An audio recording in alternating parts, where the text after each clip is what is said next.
Nama saya Catur Sigit Nugroho. Saya ditugaskan di bagian Inspektorat Kementerian Perhubungan di bagian perencanaan. Tugas sehari-hari saya itu diantaranya membuat pemaparan, membuat laporan seperti pembuatan diagram untuk keperluan laporan di Inspektorat. Dan saya juga kebetulan hobi juga menulis, jadi saya membuat tulisan untuk dimasukkan ke media transparansi milik Inspektorat. Saya seorang penyandang disabilitas tunadaksa karena paraplegia.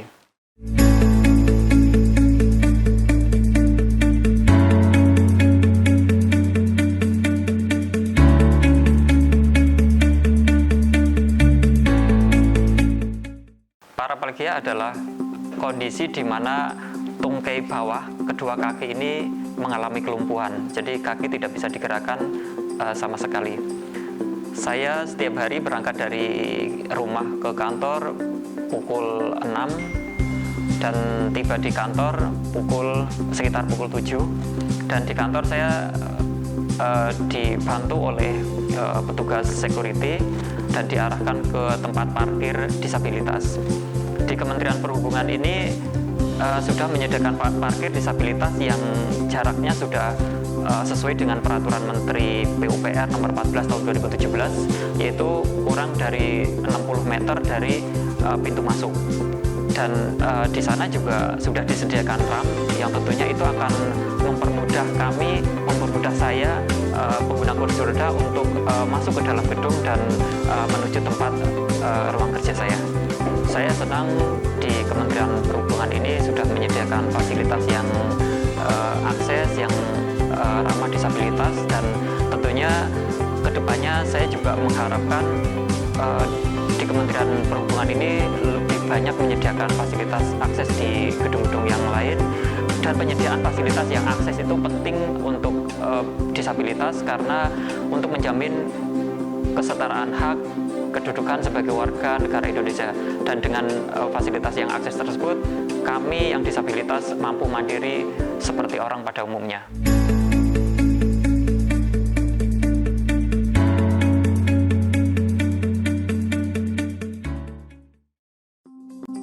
Nama saya Esa Ana Mirabilia. Saya bekerja di bagian hukum dan kerjasama luar negeri Dirjen Perhubungan Laut Kementerian Perhubungan.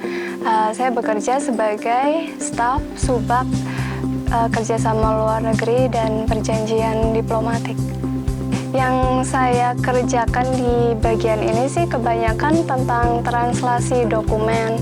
Jadi biasanya saya menerjemahkan dokumen-dokumen dari bahasa Indonesia ke bahasa Inggris atau sebaliknya. Dalam bekerja butuh komputer dengan pembaca layar, dengan program pembaca layar.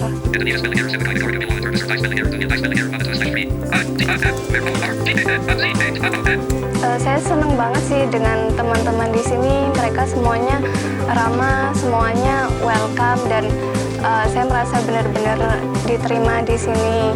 Gitu. Sebenarnya sih ada beberapa tips gimana supaya teman-teman yang melihat bisa berinteraksi dengan tunanetra dan membuat saya nyaman gitu. Jadi misalnya ketika ngobrol dengan saya, usahakan untuk memanggil nama saya atau menyebut nama saya gitu. Jadi saya tahu kalau yang diajak ngobrol itu saya.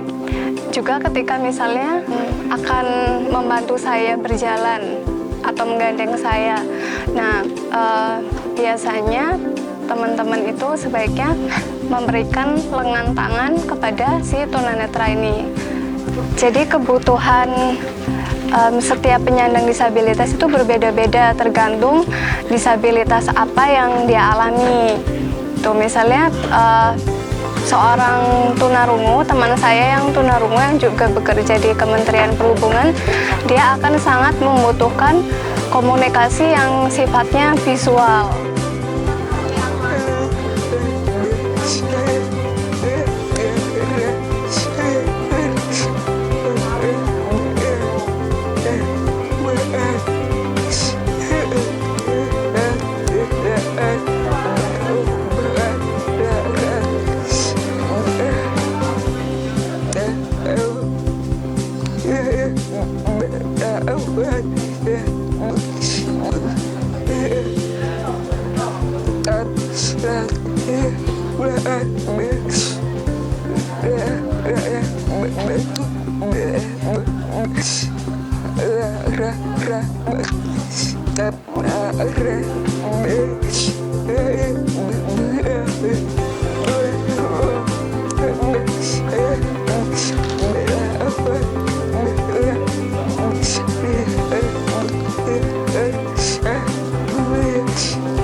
Saya sendiri di Kementerian Perhubungan tidak sendiri.